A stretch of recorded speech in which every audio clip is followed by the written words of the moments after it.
Welcome to the channel, Gaming Army. If I say the word Warhammer to you, what's the first image that pops into your brain?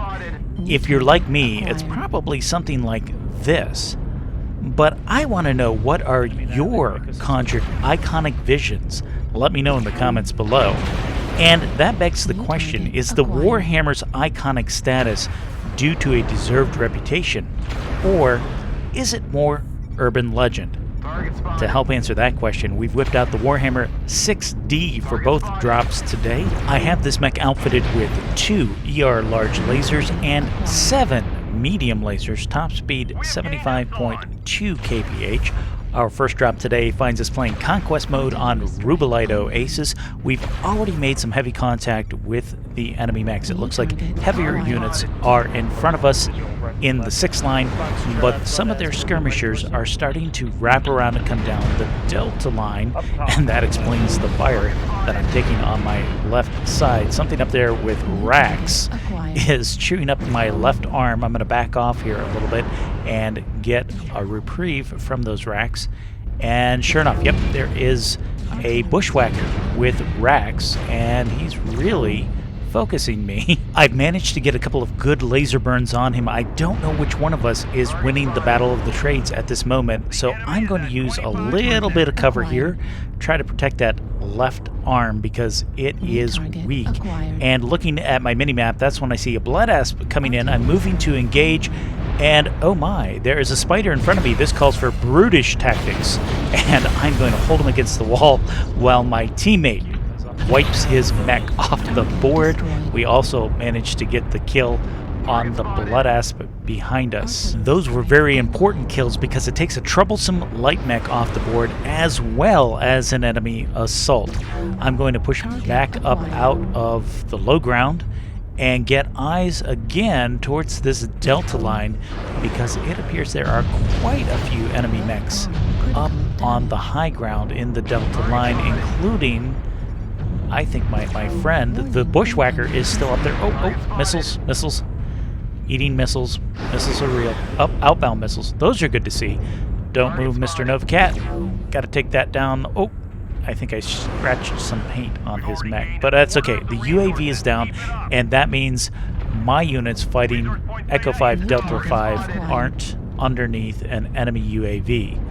Now there is our friend, the bushwhacker. He's got missile support, another good laser burn, and he is hurting. Left arm is not important, I don't think, in this build. Right leg and CT, however, that's a whole different story. And I'm going to come around and see if I can apply some more pressure to him.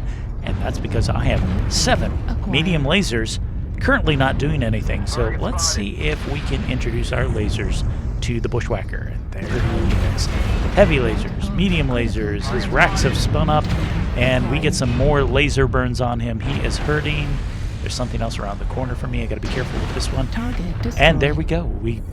Oh my gosh, he must have been running XL. Took the left torso. I was trying for center torso, but a kill is a kill.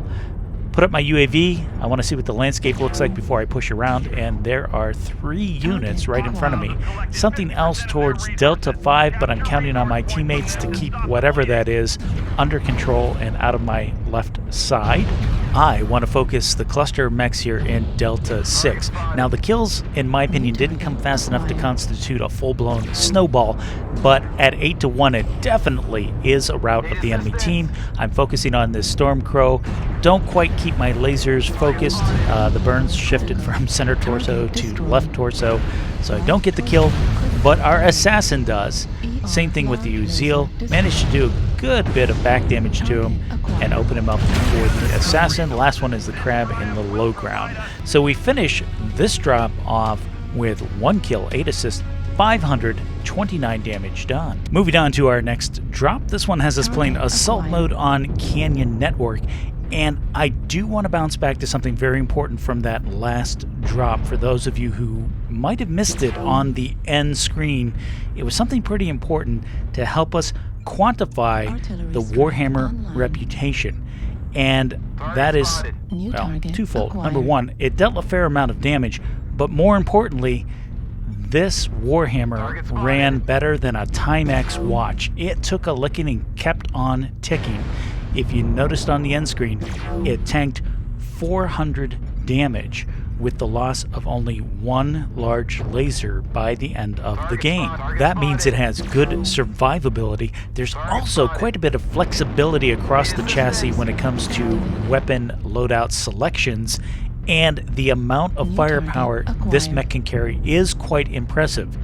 In other words, if you don't have this one in your stables already, this might be something worth looking into and picking up for yourselves. And for those of you who are not quite convinced, well, let's continue with this drop and see if we can put to rest any lingering doubts. Jumping into the action on this drop, it's breaking down pretty much the way I expect it to go in this game mode on this map, and that is that the enemy is going to come from Delta 3 area and come up towards Fox 4 to capture our base.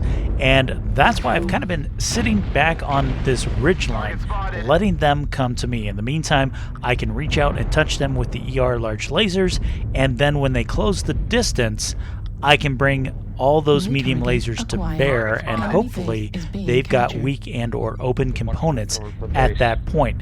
And sure enough, there's been several skirmishers showing up, Echo 3 Fox 4, and the enemy conga line continues as they flow towards Fox 4. Here they come up over the ramp, and that's going to put them in an open area. I did not push in because, as I just said, that is an open area with less cover, and right now I'm pretty good where I'm at. Score is 2-0, and this is going to be a slower paced game. We shouldn't rush it, especially since we already have a 2-kill advantage. It should also be noted that we have some fast-moving flankers that are approaching the enemy base and getting into their backfield for any straggling units, applying more pressure to the enemy team. Now, coming across this open ground, not the best move for them because they're open and exposed. I'll gladly take some light PPC shots from that Uziel to be able to get a laser burn in on him as well. And he's got a Timby Wolf, and look at this. Here come even more enemy units pushing that open ground. That is a horrible area to push, and they're heading for the low ground instead of sticking to cover in the rocks by the radio tower. That means I've got plenty of opportunities to get some free shots in. This is a very, very spicy build. Coming back around the right side of the rock, this should give me a great angle on those units that were pushing into the low ground, and sure enough, there is a supernova, and it looks like he's got his back to us, and I want to light him up as much as I can. Of course, I do the tactical overheat right at that moment, but I did enough back damage that I think that softened him up for the units that were fighting him in Echo 4. They managed to chalk up the kill. And during my self-imposed pause in the game, I just want to remind you, if you're enjoying the content so far, hit the subscribe button and notification bell so you don't miss any future content, and I really appreciate your help in growing the channel to reach more pilots. And now the Mad Dog is in big trouble because he's getting swarmed by several units. Score is 7-1. I'll let those units finish him off. I'm going to move forward because I know there are the last remaining enemy units, but they're clear on the other side of the board, so I need to head towards Charlie 4 as quickly as possible so that I can participate in the fight on that side. Do get a little bit of a shot in on the Bloodass, but unfortunately he goes behind the rock instead of coming on this side where I could have shot him again. Anyway, he looks like he's being handled quite readily, and there is another assault in the low ground at Charlie 3. And that looks like an Atlas with an open left torso. So I'm going to come around the hillside here and see if I can get some nice shots in on our friend, the Atlas. There's a nice burn on his center torso. Let's take the right torso. That's where the big gun was. And an overheat shutdown is worth it if it means taking the Atlas off the board. So there is a nice kill on the Atlas. There's 2 enemies left. I'm looking past this light one here. We'll get a little shot as we move forward. But there's an assault further back in around the corner, and that's what I really, really want to go after, is the big target. And there he is, Delta King Crab with an open left torso. We're going to focus him as well. Try and stagger my weapon shots. Again, the tactical shutdown is worth it for the final kill of the match. Our end screen should remove all doubt in your minds as we finish this one off with 2 kills, 8 assists, 657 damage done.